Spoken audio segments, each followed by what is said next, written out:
la Guerra de la Independencia y los comienzos de la Revolución Liberal, la Constitución de 1812, liberalismo frente a absolutismo.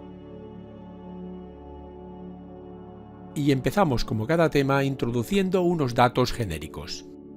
En 1788, año en que falleció Carlos III y accedió al trono Carlos IV, España seguía presentando los rasgos y las características del antiguo régimen. La influencia revolucionaria de Francia y su intervención en España agudizaron las tensiones de una sociedad en crisis, y su momento culminante tuvo lugar en 1808, cuando se inició la Guerra de la Independencia, considerada el inicio de la Edad Contemporánea en España. En este marco nació el proyecto liberal plasmado en la Constitución de 1812, un texto legislativo que constituyó la referencia del liberalismo español. Este sufrió avances y retrocesos durante el reinado de Fernando VII, pero a pesar de todos los impedimentos, la semilla del cambio estaba sembrada. Este es un mapa especificando el marco geográfico del tema que estamos estudiando, y esta es una tabla cronológica con los acontecimientos más importantes del periodo. Precisamente esta misma tabla está en nuestra web yucam.com junto con los apuntes, su anexo y un práctico mapa conceptual muy útil para poder comprender el tema de un solo vistazo. Allí te podrás descargar todos estos elementos.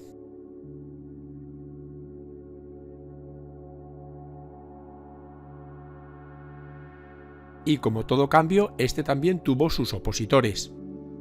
Carlos IV continuó con la misma política de despotismo ilustrado que su padre Carlos III, impidiendo a toda costa el avance de las ideas revolucionarias que venían de Europa. En un principio se apoyó en gobernantes como los condes de Floridablanca y Aranda, pero finalmente se decantó por Manuel Godoy, que entre 1792 y 1808 fue el verdadero hombre fuerte del país. Un año después de la llegada al poder del monarca estalló la Revolución Francesa, y este, por miedo a un posible contagio, actuó rápidamente. Pero los ilustrados españoles no eran partidarios de una revolución, sino más bien de una política de reformas siempre dentro del marco legal del antiguo régimen. Las medidas que adoptó el conde de Floridablanca, el llamado cordón sanitario, para impedir el avance de las ideas revolucionarias, fueron las siguientes. Ruptura de relaciones con Francia, prohibición de todas las publicaciones francesas anticristianas, censura de la prensa política, encarcelación o destierro de todo sospechoso de ser revolucionario, confección de un censo de extranjeros especialmente franceses y retirada de toda propaganda subversiva. Pero como era de esperar, estas medidas no fueron efectivas y Carlos IV sustituyó a Floridablanca por el conde de Aranda, y este último hizo justo todo lo contrario, mantener buenas relaciones con el gobierno revolucionario francés para intentar salvar la vida de Luis XVI. Pero al fracasar también, recordemos que el monarca galo fue guillotinado en 1793, consiguió que los monárquicos españoles se pusieran en su contra. Y, precisamente, en 1792 entró en escena Godoy, que debido a las medidas económicas y educativas que aplicó, pronto se granjeó la enemistad de los dos bandos. Los reformistas ilustrados se oponían a su política, la nobleza estaba descontenta por su marginación del poder y el clero no lo quería por la desamortización emprendida. Precisamente estos últimos, la aristocracia y la iglesia, empezaron a cerrar filas en torno al heredero hijo de Carlos IV, el príncipe Fernando. El primer intento de su hijo para proclamarse rey fracasó, realizándose el proceso del Escorial, en el que el golpista tuvo que arrepentirse oficialmente de su acción, pero en realidad la conspiración contra Carlos IV continuaba en la sombra. Con Godoy en el poder se inició una guerra contra Francia en solidaridad con el guillotinado Luis XVI, la Guerra del Rosellón, que tuvo dos frentes, el oriental y el occidental. El resultado final fue la derrota de las tropas españolas firmándose la Paz de Basilea, en la que España recuperaba todos los territorios ocupados por los franceses a cambio de cederle los 2/3 orientales de la isla de la Española en el Caribe. El acuerdo fue interpretado como un triunfo de Godoy, nombrándosele Príncipe de la Paz, y de esta forma tan estrambótica se convirtió España en aliada de la Francia revolucionaria, hecho que quedó concretado con el Tratado de San Ildefonso. Uno de los motivos de esta alianza radicó en que Godoy tenía miedo a que Gran Bretaña penetrase en el mercado americano. Por tanto, España pasaba a ser un estado vasallo o satélite más de Francia y a someterse a los designios de Napoleón Bonaparte. Esto provocó que la alianza franco-española se enfrentase varias veces a la británico-portuguesa, y la disputa entre ambas hizo que la Armada española saliera mal parada de dos batallas, la del Cabo de San Vicente y la de Trafalgar. Esta última supuso la destrucción de gran parte de la flota. Otro motivo de descontento era la subordinación de la política exterior española a las necesidades de la Francia de Napoleón. Claro ejemplo de ello es la firma del Tratado de Fontainebleau entre Napoleón y Godoy, por el que España permitía la entrada de las tropas francesas para ocupar Portugal, con el objetivo de debilitar a Gran Bretaña, y preveía el reparto de este país entre España y Francia. A cambio, Godoy recibiría la zona del Algarve. Pero el objetivo de las tropas francesas era además apoderarse de España, por lo que ocuparon puntos estratégicos del territorio peninsular. Mientras tanto, la política de Godoy suscitó también la oposición de los partidarios del príncipe Fernando, que ansiaba la abdicación de su padre. Se planteó, por tanto, una crisis dinástica entre el rey Carlos IV y su heredero, el futuro Fernando VII. Este enfrentamiento dinástico culminó en marzo de 1808 con el motín de Aranjuez, que provocó la caída de Godoy y la abdicación de Carlos IV en su hijo, proclamándose rey, cosa que no fue del agrado de Napoleón, y agravándose aún más la crisis monárquica. A su vez, las tropas del general francés Joaquín Murat entraron en Madrid. Napoleón llamó a Francia a Carlos IV y a Fernando VII y los obligó mediante subterfugios y coacciones a sucesivas abdicaciones. Fernando VII abdicó en su padre y este le cedió la corona a Napoleón. Este suceso es conocido como las abdicaciones de Bayona y precisamente en esta ciudad Napoleón retuvo a la familia real impidiendo su vuelta a España. En resumidas cuentas, que las sucesivas abdicaciones pusieron la corona española en manos de Napoleón, que la entregó a su hermano José Bonaparte. De esta forma, España tendría en José I Bonaparte a su nuevo monarca, quedando el país definitivamente incluido en la red de estados satélites que Napoleón había diseñado. Fue, por así decirlo, toda una jugada maestra.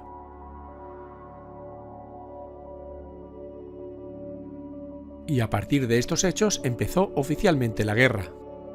A las noticias de las abdicaciones de Bayona y el secuestro de gran parte de la familia real se le sumó la creciente hostilidad entre los españoles y las tropas francesas, desembocando todo ello en la sublevación del pueblo de Madrid el 2 de mayo de 1808. El detonante fue la salida de los últimos miembros de la familia real española hacia Bayona. Madrid se alzó contra la invasión y el general Murat fusiló a cientos de civiles. Este levantamiento tuvo una importante repercusión y se extendió por todo el país, considerando ya a los franceses como invasores. Y a pesar de que el ejército había recibido la orden de permanecer acuartelado, capitanes como Luis Daoiz o Pedro Velarde decidieron sumarse a la lucha contra los franceses. La guerra había comenzado.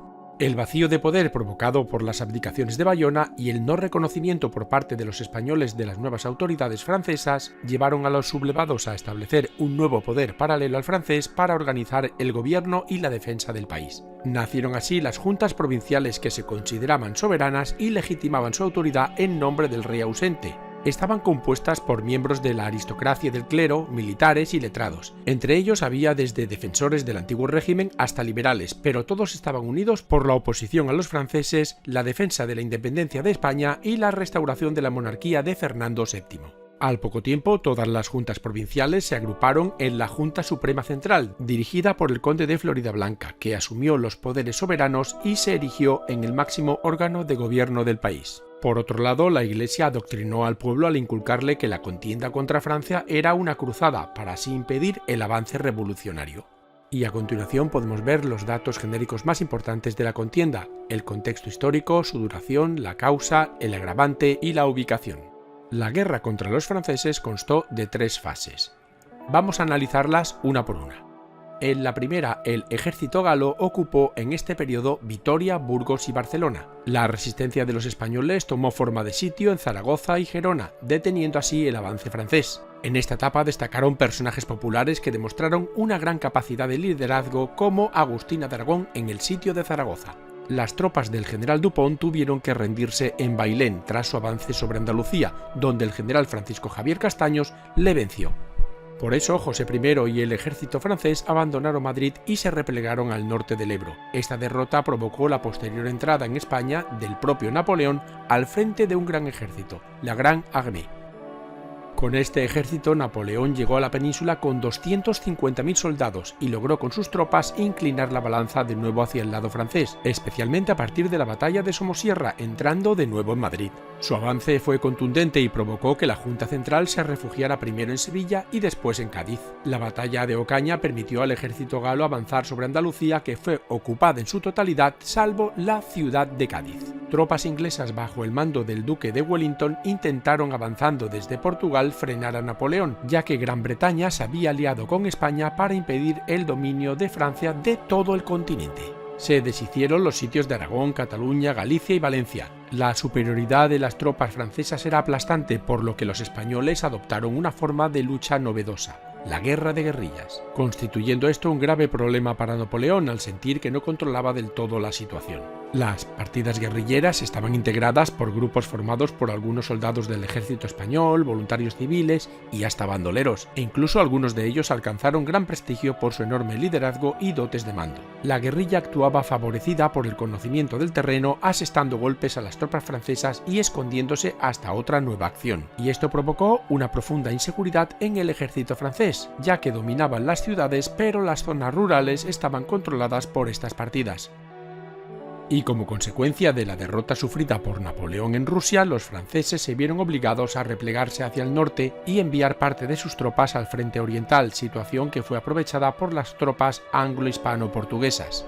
Las victorias en Arapiles, Vitoria y San Marcial obligaron a Napoleón a firmar el Tratado de Valencé, que puso fin a la guerra reconociendo a Fernando VII como rey de España y retirando del trono a su hermano José I. Las consecuencias en pérdidas humanas y materiales fueron enormes, unos 500.000 fallecidos en combate y casi 1 millón si se cuentan las hambrunas, lo que agudizó la quiebra económica que arrastraba el país desde la época de Carlos IV. Las ciudades quedaron devastadas y el mundo rural sufrió el alza de los precios y la crisis de subsistencia. Se trató de una guerra entre afrancesados y patriotas, una lucha de liberación y un conflicto internacional incluido dentro de las guerras europeas de Napoleón. Sin embargo, la Guerra de la Independencia creó el marco adecuado para que tuviera lugar la revolución política en nuestro país, una revolución liberal que acabó con el antiguo régimen. Y en este práctico esquema podemos ver todo el proceso de la guerra, así como sus consecuencias posteriores. Y vamos a analizar ahora el reinado de José I Bonaparte. Y en esta primera imagen se muestran los datos principales del hermano de Napoleón, su reinado, sus características, así como uno de los motes que le pusieron, el más famoso quizás, Pepe Botella, por su supuesta afición a la bebida. La presencia de los franceses obligó a los españoles a posicionarse en 3 grandes grupos ideológicos: los afrancesados, los liberales y los tradicionalistas o absolutistas. Los primeros eran unos reformistas ilustrados atraídos por los cambios políticos y sociales derivados de la Revolución en Francia que apoyaron a José I. La mayoría actuaron de buena fe creyendo que los franceses traerían a España las ideas liberales y acabarían definitivamente con las estructuras del antiguo régimen, pero fueron muy mal vistos por los españoles por colaborar con los invasores, teniendo que exiliarse al finalizar la guerra. Los liberales no reconocían a José I como rey y consideraban a Fernando VII su soberano, pero rechazaban su poder absoluto. Defendían la igualdad ante la ley y eran partidarios de regirse por una constitución. Lo formaban burgueses, clases medias urbanas y algunos miembros del clero, y confiaban que Fernando VII, a su vuelta una vez expulsados los franceses, juraría la constitución y abandonaría su poder absoluto. Y por último, los tradicionalistas o absolutistas consideraban a Fernando VII su soberano y estaban anclados en los planteamientos del antiguo régimen, constituían por tanto la inmensa mayoría de la población. Durante el desarrollo de la guerra, José I intentó con ayuda de los afrancesados acabar con el antiguo régimen en España. Para conseguirlo redactó el Estatuto de Bayona, una carta otorgada que, a pesar de mantener en manos del monarca todo el poder, incluía una serie de reformas liberales. Sus características eran las siguientes. El poder legislativo y ejecutivo estaban en manos del rey y las cámaras tenían un carácter meramente consultivo. El cuerpo legislativo era bicameral, el Congreso estaba formado por estamentos elegidos mediante un sufragio muy restringido y el Senado era el garante de las libertades individuales. Establecimiento de reformas económicas como supresión de determinados privilegios, prohibición de amortizar nuevas tierras, limitación de la venta de tierras a la Iglesia o libertad de industria y de comercio. Reconocimiento de derechos y libertades como la de imprenta, la inviolabilidad del domicilio y las garantías procesales. Y mantenimiento de determinados privilegios como el mayorazgo y la confesionalidad del Estado para atraer a la nobleza y al clero.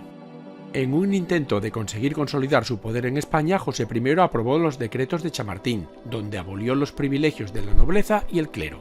Además, dividió España en 38 prefecturas a semejanza del modelo francés, dotando a cada una de ellas de una audiencia, una universidad y una diócesis religiosa.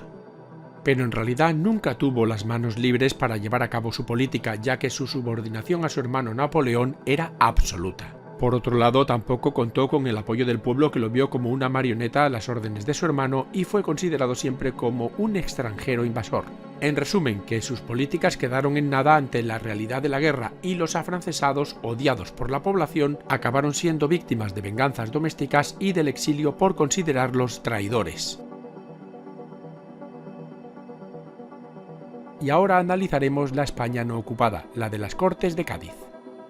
Mientras los franceses ocupaban el país, la Junta Suprema Central tomó la decisión de convocar las Cortes Generales del Reino, que iniciaba claramente el proceso revolucionario liberal. Estas se reunieron en 1810 en la ciudad de Cádiz, la única zona no ocupada por los franceses. El decreto que las convocaba establecía que la representación se realizaría sin la tradicional división en estamentos como en el antiguo régimen, sino que los diputados, elegidos por sufragio universal masculino, tendrían un voto individual y se reunirían en una cámara única.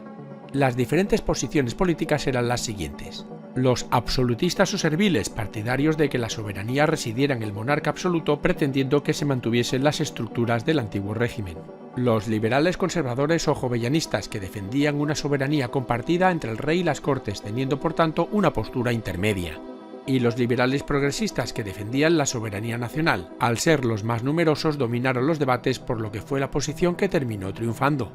Muchos delegados de las provincias ocupadas y de los territorios de América no pudieron asistir y fueron sustituidos por residentes en Cádiz, ciudad con burguesía mercantil y refugio de liberales burgueses. Debido a esto, en las Cortes predominaron las clases medias con formación intelectual, eclesiásticos, abogados, funcionarios, militares y burgueses, mientras que la alta nobleza y las masas populares no estuvieron representadas.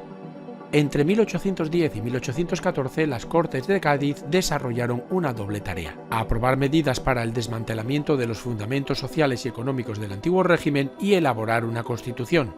Las medidas aprobadas para acabar con las estructuras del antiguo régimen y avanzar hacia una sociedad liberal fueron las siguientes: abolición de los señoríos jurisdiccionales, la jurisdicción única en todo el país pertenecería al Estado; derogación de los gremios implantando la libertad de comercio y contratación; implantación de una nueva división provincial para conseguir la unificación territorial y la centralización política; aprobación de la libertad de imprenta, que reconocía el derecho a la libertad de expresión y anulaba la censura para los escritos políticos; abolición de la Santa Inquisición y aprobación de varias medidas desamortizadoras, oponiéndose así a las propiedades vinculadas o amortizadas.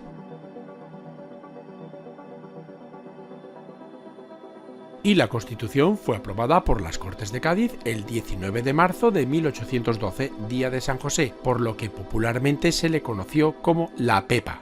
Se trató de la primera constitución liberal del país y supuso el paso del antiguo régimen a uno nuevo, de la monarquía absoluta a la constitucional y de la sociedad estamental a una con igualdad legal.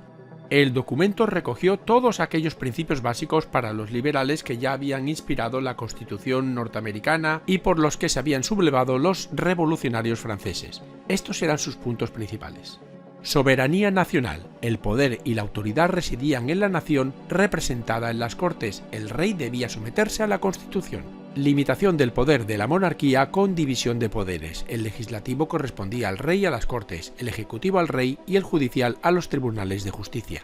Reconocimiento de la igualdad jurídica de los ciudadanos varones. Sufragio universal indirecto y masculino para mayores de 25 años para la elección de los diputados. Establecimiento de la confesionalidad del Estado, reconociendo una única religión, la católica. Reconocimiento de derechos y libertades individuales. Creación de la Milicia Nacional, un cuerpo de civiles armados para la defensa del sistema constitucional. Estado centralizado y unitario, acabando así con los privilegios territoriales como los fueros vasco y navarro, y desarrollo de la administración local, que correspondía a los ayuntamientos y a las provincias. Aunque la Constitución de Cádiz apenas estuvo en vigor, fue el referente de todo movimiento liberal español del siglo XIX. Su importancia resultó vital para el triunfo del sistema liberal, influyendo en el ideario de los liberales de la América española, ya que en el proceso de emancipación de las colonias estuvo muy presente el espíritu del texto gaditano. En esta imagen podemos ver una línea cronológica de todas las constituciones que ha habido desde el Estatuto de Bayona hasta la Constitución de 1978. Y la siguiente muestra una tabla o cuadro comparativo de las constituciones españolas, así como de sus principales características.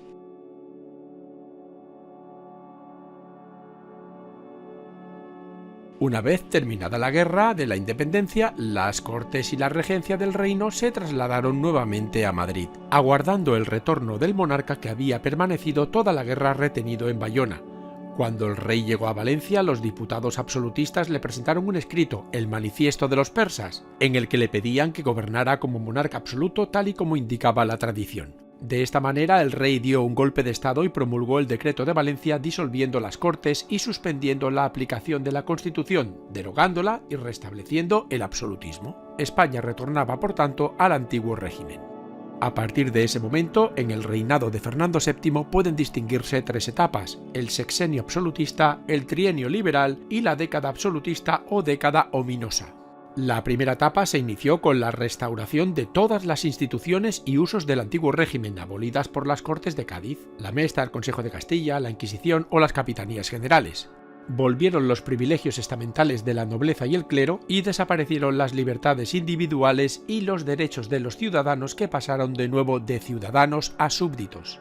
Todas estas medidas estaban en consonancia con lo que estaba sucediendo en Europa tras la derrota de Napoleón. Mediante el Congreso de Viena se restablecieron las fronteras existentes antes de la expansión napoleónica y se restauraron los principios del antiguo régimen. Incluso se dio un paso más. Para evitar una nueva revolución, las monarquías absolutistas europeas de Austria, Prusia, Rusia, Francia y España crearon ese mismo año la Santa Alianza para sofocar cualquier tentativa revolucionaria.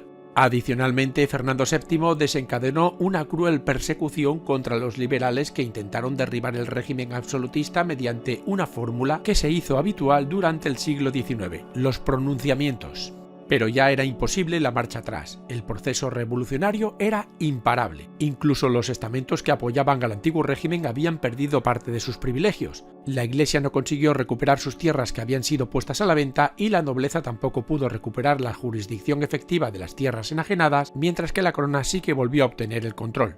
Con la guerra, ciudades, campos, fábricas e infraestructuras quedaron devastadas. Retornó la hambruna y la crisis de la hacienda estatal se incrementó al perder las colonias americanas, su gran fuente de ingresos. La política inmovilista real retrasó el despegue industrial español y, aunque se aumentaron las tierras labradas por la presión demográfica, la devolución de los privilegios a la Mesta y el mantenimiento de grandes señoríos improductivos volvió a frenar el desarrollo agrícola. Dentro del ejército predominaban los conspiradores contra la política de Fernando VII, siendo apoyados por las sociedades patrióticas secretas y la masonería. Por eso, durante esta época se dieron numerosos pronunciamientos para intentar restablecer gobiernos civiles, acabar con el antiguo régimen y reimplantar la Constitución de 1812. Los más destacados fueron Francisco Espoz y Mina en Navarra, Juan Díaz Porlier en La Coruña, Juan Lacy y Francisco Milás del Bosch en Barcelona y Juan Van Allen en Murcia. El único que triunfó fue el de 1820, cuando el coronel Rafael del Riego protagonizó un pronunciamiento de corte liberal en Cabezas de San Juan, situándose al frente de un regimiento acuartelado en Cádiz cuyo destino era América, donde el movimiento insurreccional de las colonias era cada vez más potente. La sublevación encontró eco en las guarniciones del norte y en Madrid, donde Fernando VII aceptó la Constitución, pronunciando una frase que ha pasado a la historia: «Marchemos todos, y yo el primero, por la senda constitucional». De esta manera se volvieron a suprimir la Inquisición y los privilegios y se pusieron en marcha medidas desamortizadoras sobre los bienes eclesiásticos. Lo más destacado fue reducción del diezmo, revisión de las relaciones con la Iglesia, restauración del sistema fiscal aprobado en Cádiz, supresión de señoríos que fueron sometidos a un proceso de desamortización y restitución de derechos y libertades de los ciudadanos. Además, proliferaron las sociedades patrióticas, unos clubs de discusión que fueron el germen de los futuros partidos políticos. Estas se agruparon en dos tendencias: los moderados o doceañistas, defensores de los principios de Cádiz que controlaron las Cortes y el gobierno hasta 1822, y los exaltados o veinteañistas que querían una radicalización del liberalismo con el apoyo de la milicia nacional y la prensa liberal. Sin embargo, las potencias absolutistas de Europa, organizadas en la Santa Alianza, decidieron intervenir en España. A la petición de ayuda de Fernando VII para reimplantar el absolutismo, la Santa Alianza envió a España un gran ejército francés conocido como los 100.000 hijos de San Luis, que restauraron por la fuerza al monarca español como rey absoluto. Desde ese momento, Fernando VII gobernó como monarca absoluto. Consideró ilegales y derogó todos los actos y leyes del gobierno liberal, abolió de nuevo la Constitución y persiguió con saña a los liberales, entre ellos a Riego, el Empecinado o a Mariana Pineda, y tras un intento de pronunciamiento en 1831 fusiló al liberal José María de Torrijos y a sus compañeros. Pese al restablecimiento del absolutismo, el monarca tuvo que aceptar tímidas reformas que alejaran la amenaza revolucionaria y ayudaran a sanear la esquilmada hacienda. Pero se topó con el sector más reaccionario, los realistas puros. Estos le retiraron su apoyo y a partir de 1826 se identificaron con el hermano del soberano, Carlos María de Isidro, y por eso se les conoció con el nombre de carlistas. La más importante de las revueltas realistas fue la rebelión de los malcontents o agraviados que ocurrió en Cataluña. Se trató de una revuelta campesina financiada por los absolutistas y apoyada por el clero. Los radicales cada vez se hacían más intransigentes, especialmente a partir de 1830, debido a dos circunstancias. Por una parte, el ascenso al trono de Francia de Luis Felipe I, que sancionó una monarquía constitucional moderada provocando el miedo al contagio revolucionario, y por otro el nacimiento en 1830 de la infanta Isabel. María Cristina de Borbón, la cuarta esposa de Fernando VII, dio a luz una niña. La dinastía de los Borbones se regía por la ley sálica que impedía que las mujeres ocuparan el trono, pero Fernando VII la modificó para que su primogénita pudiera heredar la corona, firmando la pragmática sanción. Lógicamente, los partidarios de Carlos María Isidro rechazaron esta decisión al quedar fuera de las aspiraciones al trono e intentaron convencer sin éxito a un ya enfermo Fernando VII en lo que se conoce como los sucesos de la Granja. La enfermedad del rey hizo que su esposa María Cristina ejerciese la regencia y ante la amenaza carlista llegó a un acuerdo con los sectores moderados del liberalismo, los únicos partidarios de que gobernara su hija, para que apoyaran sus derechos sobre la base de una monarquía constitucional. Este acontecimiento originó el nacimiento oficial del carlismo, que provocará 3 guerras civiles a lo largo del siglo XIX. Y el último aspecto a tratar en este periodo histórico es la independencia de la América española. El primer intento de independencia de las colonias americanas se dio en 1806 cuando Francisco Miranda, un militar criollo financiado por Gran Bretaña, fracasó en su intento de invadir Venezuela. Ese mismo año, un ejército británico intentó conquistar Buenos Aires, pero fue repelido por tropas criollas, y precisamente este éxito militar insufló fuerzas en sus líderes viéndose capaces de regir su destino y enfrentarse a la corona de España.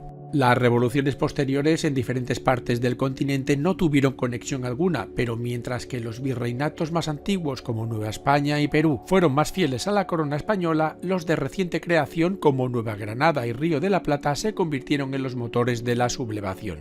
En este mapa podemos apreciar la extensión del Imperio Español en 1812 y este otro nos da una idea de la inmensidad del territorio comparado con otros grandes imperios de la historia. El proceso de independencia se debió a las siguientes causas: los cambios culturales y políticos del siglo XVIII. Las ideas liberales e ilustradas llegaron a América al haber menos control de la censura impuesta por Carlos IV. Además, la independencia de Estados Unidos, que prestaron ayuda económica y política a los rebeldes, fue fundamental para acelerar el proceso. Otra fue la experiencia de autogobierno que le proporcionó a la burguesía criolla el vacío de poder producido en 1808 debido a la Guerra de la Independencia. La incapacidad diplomática de España y la escasa capacidad de control marítimo derivada del desastre de Trafalgar permitió que las juntas americanas se negasen a reconocer la autoridad de los gobiernos alternativos surgidos en España. El descontento criollo, porque a pesar de que formaban un grupo más numeroso e influyente que los gachupines, no tenían acceso a cargos políticos, al estar estos en manos de peninsulares. La debilidad de la monarquía de Fernando VII agobiada por las deudas provocadas por la Guerra de la Independencia. Las restricciones económicas, porque la corona tenía el control del comercio americano, pero las medidas se fueron liberalizando con el tiempo. Los sucesivos decretos de libertad del comercio con América acabaron con el monopolio de la Casa de Contratación, en beneficio de varios puertos peninsulares. Y el decreto de barcos neutrales abrió el comercio a otros países americanos, aunque ya era demasiado tarde. Y por último, el apoyo del bajo clero que temía las medidas impulsadas por las Cortes de Cádiz. Las ideas de independencia fueron calando progresivamente en una sociedad como la burguesía criolla que controlaba las grandes riquezas de la América española. Esta burguesía fue la que dotó al movimiento emancipador de líderes que asumirán el poder cuando las tropas españolas abandonen el continente. Entre los más destacados estarían los curas Miguel Hidalgo y José María Morelos en México, Antonio José de Sucre en Ecuador, José Artigas en Paraguay y Uruguay, José de San Martín en Argentina, Bernardo O'Higgins en Chile y especialmente Simón Bolívar en Venezuela y Colombia. En este proceso pueden distinguirse tres fases. En la primera se dio un vacío de poder, la ausencia de Fernando VII confinado en Bayona y la falta de respuesta de la administración española a las demandas de las colonias americanas provocó el surgimiento de las juntas revolucionarias que no reconocían la autoridad de la Junta Central en España. Seguidamente, con la vuelta de Fernando VII a Madrid, se restableció la autoridad de España en América. Sin embargo, la semilla del independentismo estaba ya creciendo y el nuevo brote de 1816 sería ya definitivo. Por tanto, desde 1818 se reactivó el proceso. Argentina propició la independencia de Paraguay y Chile, Agustín de Iturbide proclamó la independencia de Nueva España y se coronó emperador, Simón Bolívar proclamó la independencia de Venezuela derrotando a los españoles en la batalla de Bocayá e integrándose en la Gran Colombia, y Antonio José de Sucre derrotó cerca de Quito al ejército realista en la batalla de Pichincha. Y tras la batalla de Ayacucho se puso fin a 300 años de presencia española en el continente americano, aunque las islas de Cuba y Puerto Rico continuaron siendo españolas hasta 1898. Y este sería el mapa de las principales conquistas, batallas y años de independencia de los respectivos países americanos. La emancipación americana tuvo importantes consecuencias. Pérdida de peso específico en el ámbito internacional, ya que España pasó a ser una potencia de segundo orden. Golpe económico porque la hacienda estatal quedó huérfana de los suculentos ingresos que provocó la pérdida de un vasto mercado con unos recursos naturales importantísimos. Cambio de influencia, países como Gran Bretaña y Estados Unidos empezaron a ejercer su poder en el continente. Y fracaso de los proyectos políticos americanos, ya que nada más independizarse, las élites criollas relegaron a un segundo plano a las clases populares y a los indígenas, e incluso empezaron a tener entre ellas numerosos conflictos internos y fronterizos durante todo el siglo XIX. Y este sería un mapa de la evolución histórica de los territorios año por año desde 1808 hasta 1825, en el que puede apreciarse con claridad cómo fue el desarrollo de la contienda en los diferentes territorios americanos. Se trató, como pone la leyenda, de un conflicto armado entre el bando a favor de la independencia, autodenominado patriota o revolucionario, contra el bando a favor de la integridad de la monarquía española, conocido como realista o virreinal.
Y como siempre finalizamos con unas breves conclusiones. Con la muerte de Fernando VII en 1833 quedó abierto un conflicto sucesorio entre los liberales que apoyaban a su hija Isabel II y los absolutistas que secundaban a Carlos María Isidro, hermano del rey. De esta forma se originaron las tres guerras civiles conocidas con el nombre de guerras carlistas. El fallecimiento del monarca y las guerras contra los rebeldes carlistas fueron los principales pasos para el nacimiento y consolidación de un Estado liberal, en el que España será ya una potencia de segundo orden al perder las colonias americanas. Si quieres ver más vídeos como este, entra en youcan.com. Muchas gracias por tu atención.